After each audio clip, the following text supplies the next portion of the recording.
अभी upload tab पे जो कि हमारा सेकंड स्टेप होगा, इसमें हम CSV या PDF या एक्सेल, तीन फॉर्मेट सपोर्ट करते हैं।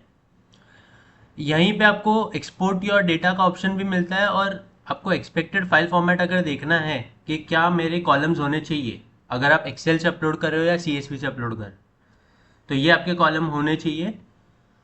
बैंक रिकन्सिलिएशन में अगर आपको बैंक रिकन्सिलिएशन भी चाहिए टैली में, तो आपको ये तीन कॉलम्स एक्स्ट्रा ऐड करने पड़ेंगे। बेसिकली आपका फॉर्मेट फिर ये हो जाएगा, सिंपल।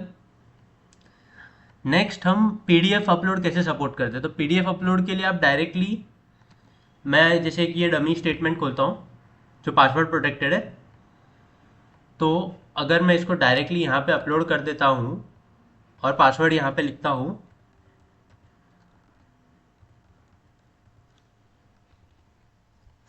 और प्रोसेस करता हूँ,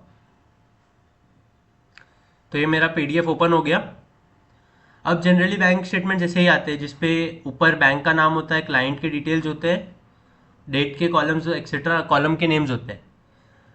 ये सारे डिटेल्स हम स्टोर नहीं करते, और अगर ये सारी डिटेल्स आप स्टोर करने की कोशिश भी करो, जैसे अगर मैं इसको यहाँ पे रखता हूँ ऊपर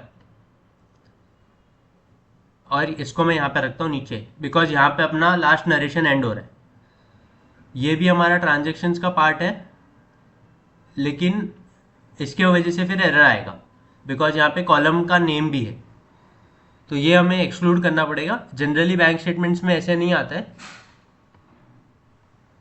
एंड यहाँ पे फिर ट्रांजेक्शन समरीज एक्सेट्रा आती है नीचे। अगर आपको कोई स्पेसिफिक पेज स्किप करना है, तो स्किप पेजेस का ऑप्शन है। यहाँ पे आप लास्ट एन पेजेस या फर्स्ट एन पेजेस या लास्ट एन पेजेस सिलेक्ट कर सकते हैं। AI कैटेगराइजेशन आपको एनेबल करना है तो यहाँ से कर सकते हैं। अब सबसे इंपॉर्टेंट पार्ट है मैपिंग। डेट कहाँ है, तो डेट यहाँ पे है, नरेशन हमारा यहाँ पे है। नरेशन का पूरा बाउंड्री खींचना बहुत ज़रूरी है।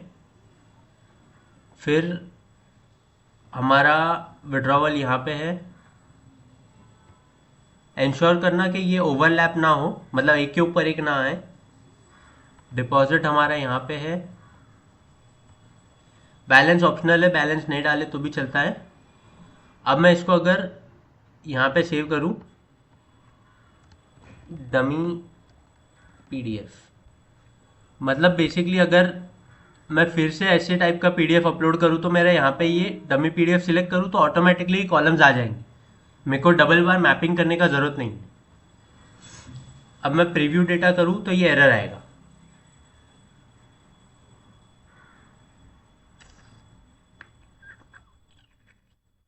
Invalid date format, date page 1, basically जो ये है यहाँ पे।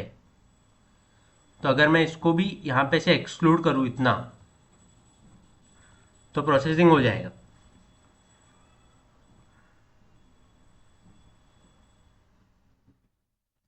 हमारे कॉलम्स रेडी हो गए, डेट, पर्टिकुलर्स, विड्रॉवल, डिपॉजिट। ठीक है, एक बार ओवरव्यू ले लिया। ये एक रैंडम 50 रोज है पूरे स्टेटमेंट्स के। Looks good, process all.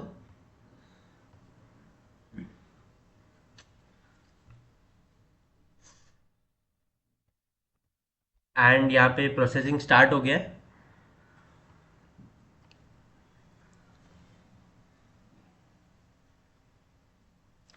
And 44 transactions थे, इतना टोटल रिसीट साइड था, इतना टोटल एक्सपेंस साइड था। ठीक है, अब मैं व्यू ट्रांजेक्शन्स पे जाता हूँ।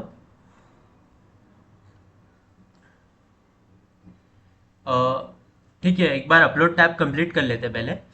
तो अपलोड टैब में और आपको ये अपलोडेड फाइल्स का ऑप्शन दिखेगा। अभी जैसे हम व्यू ट्रांजेक्शन्स में गए तो वहाँ पे ट्रांजेक्शन्स दिख रहे थे, लेकिन अगर मैं यहाँ से इसको डिलीट कर दूँ तो फाइल सर्वर पे से डिलीट हो जाएगा, ट्रांजेक्शन्स हट जाएंगे, और हम इसका कोई बैकअप सेव नहीं करते, तो ये इरिवर्सिबल है।